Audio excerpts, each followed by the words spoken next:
Le 17 février 2016, la loi El Khomri, autrement appelée loi travail, est annoncée par le gouvernement. À la lecture de ce texte, des syndicats et une grande majorité du peuple manifestent et font grève dans toute la France. Mais cette loi, que propose-t-elle vraiment ? Augmentation du temps de travail jusqu'à 46 heures, voire 60 heures, sans augmentation de salaire.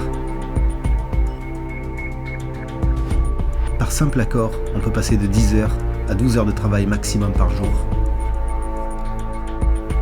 Une entreprise peut faire un plan social sans avoir de difficultés économiques. La durée maximale de travail de nuit augmentée. Moins d'indemnités pour les malades et les accidentés licenciés. La durée du congé en cas de décès d'un proche n'est plus garantie par la loi. Des changements de date de congés payés rendus possibles au dernier moment. Les 11 heures de repos obligatoires par tranche de 24 heures peuvent être fractionnées. En cas de licenciement illégal, l'indemnité prud'homale est plafonnée à 15 mois de salaire. Une mesure peut être imposée par le référendum contre l'avis de 70% des syndicats. Et voilà, on y est. Désormais, les Français font parler leurs droits constitutionnels. Ils manifestent dans toute la France.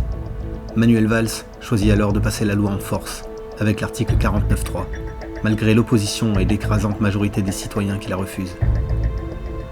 Parce que la réforme doit aboutir, parce que le pays doit avancer, parce que les relations sociales et les droits des salariés doivent progresser, le Conseil des ministres qui s'est réuni il y a un instant, sous la présidence du Président de la République, m'a autorisé à engager la responsabilité du gouvernement. Je le ferai tout à l'heure, avec bien sûr responsabilité, mais aussi avec confiance, car je suis convaincu que le texte qui a été élaboré collectivement est un bon texte pour notre pays et il est surtout un acte de confiance dans le dialogue. Le dialogue, c'est justement ce sur quoi Manuel Valls a tiré un trait, et ce malgré une mobilisation nationale. Depuis le début du conflit, qui dure maintenant depuis plus de 2 mois, on a un gouvernement qui refuse d'écouter les syndicats, qui refuse d'écouter les salariés, aujourd'hui qui, par un 49.3 dont bon nombre de ceux qui sont dans la majorité actuelle ont dénoncé, soulagé le passage en force. Pour un gouvernement et un président de la République qui se dit ouvert au dialogue, je pense que c'est une caricature de dialogue. Et donc oui, ça renforce la mobilisation. Les citoyens en général et les salariés veulent être écoutés. Des grèves partout, la France est bloquée. L'impopularité grandissante de François Hollande et Manuel Valls ne change rien. Même si 70% des citoyens ne veulent pas de cette loi, Manuel Valls ne compte pas céder. On va dire que ça passe ou ça casse, et que ce n'est pas forcément bien parti. La réforme du Code du travail, 7 Français sur 10 n'en veulent pas, d'après un récent sondage. Plus d'1 million de personnes demandent son abrogation dans une pétition en ligne. C'est aussi une majorité fracturée, un front syndical ressoudé, des associations lycéennes et étudiantes revigorées, prêtes à en découdre mercredi dans la rue. Bref, le scénario catastrophe pour un gouvernement. Donc cette loi à la poubelle et à prendre sur du tableau. Je pense que c'est clair, vous serez tous les deux dans la rue. Faites votre travail. Faites vraiment votre travail. Parce que tu vois, moi, l'info que tu viens de dire, 24 blessés, 24 policiers blessés et pas un seul manifestant, vous pouvez pas être crédible en sortant ce genre de truc. Je communique les chiffres du ministère de l'Intérieur. C'est une vraie trahison d'un siècle de droit du travail. Les gens ne se rendent pas encore compte. Mais leur vie va être brisée si cette loi passe. Elle sera brisée dans l'entreprise parce que le patron pourra décider à peu près ce qu'il veut. Il n'y aura plus d'ordre public social, c'est-à-dire de protection suffisante. Vous savez, le Code du travail, c'est un code qui protège les humains face à l'entreprise. Et là, maintenant, on veut soumettre les humains aux entreprises.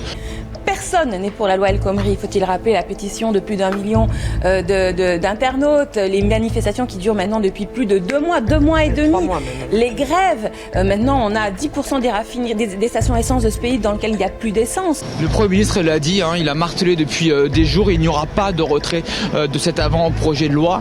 Vous y croyez au retrait ou c'est une posture aujourd'hui ? Moi, je voudrais que ce Premier ministre ait travaillé une fois dans sa vie, qu'il passe une serpillière dans une cantine de sa circonscription, qu'il passe 6 mois dans un chantier, et puis qu'il fasse comme 18 millions de salariés du privé et 5 millions du public, qui bossent Parce que s'il avait bossé dans sa vie, il serait même pas capable de passer cette loi honteuse. C'est ignominieux, il a un ton prétentieux. Il donne des leçons à la France entière, soi-disant pour pas être immobile, alors qu'il nous fait revenir au 19e siècle. C'est ça, Manuel Valls. C'est une contradiction, une erreur de casting. Il est temps qu'il s'en aille. Faudra-t-il une grève générale pour qu'il s'en aille? Moi, je pense que si cette loi passe, c'est une catastrophe pour la France, une catastrophe pour l'emploi, une catastrophe pour les salariés. Et ce que je souhaite, c'est que Valls s'en aille. Ce pays est à nous, ils n'ont pas à gouverner par 49-3. Gouverner par 49-3, c'est à la portée de n'importe quel petit dictateur. François Hollande est une escroquerie, comme de nombreux politiciens. Julian Assange désapprouve l'homme d'État et son action politique, notamment la mise en place de l'état d'urgence pour lutter contre le terrorisme. Il y a des problèmes graves concernant l'état d'urgence en France. Il y a des violations de libertés fondamentales qui émanent des lois antiterroristes. La France a ainsi choisi la surveillance de masse et c'est une menace considérable qui pèse sur la démocratie. Je sais que pour beaucoup de nos compatriotes, les syndicats n'ont pas une bonne image. Oui. Que le dialogue social... Mais vous non plus, vous n'avez pas une bonne image. Je ne dis pas le contraire. Vous savez pourquoi les Français aujourd'hui sont partagés devant les actions de la CGT. Mais vous le savez aussi bien que moi. Pourquoi? Parce que ils sont en grève contre vous, les Français. En grève contre le pouvoir, contre François Hollande et contre vous. Oui, mais... Ils ne vous veulent plus au pouvoir. Mais... C'est pour ça qu'ils sont là. 70% des Français refusent cette loi travail. Et nous voilà repartis au point zéro. Et je vous le donne en mille. D'après vous, que fait un gouvernement répressif lorsque le peuple ne veut plus le suivre? Lorsque ce même gouvernement sent qu'il perd son autorité?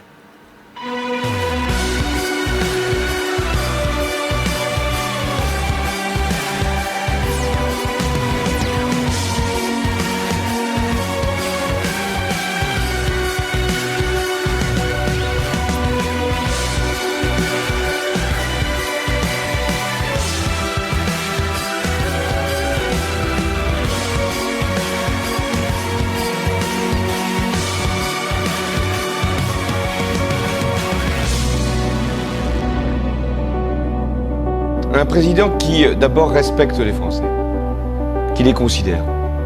Mais il doit aussi être proche du peuple, être capable de le comprendre. Il peut être renouvelé combien de fois le CDD? Il peut être renouvelé plusieurs fois. Combien de fois? Maximum? Je ne pourrais pas vous le dire.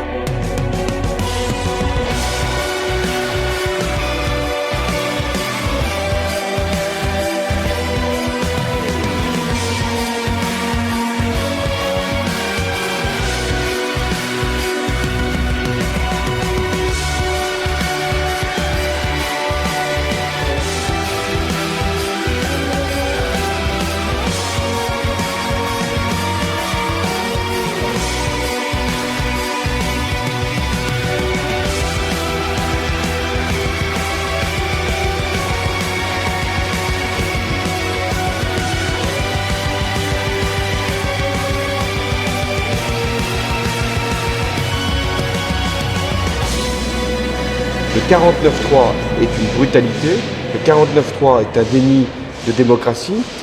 11 dépôts ont déjà été débloqués, un encore ce matin, et nous le faisons parce que nous considérons que les Français doivent pouvoir s'approvisionner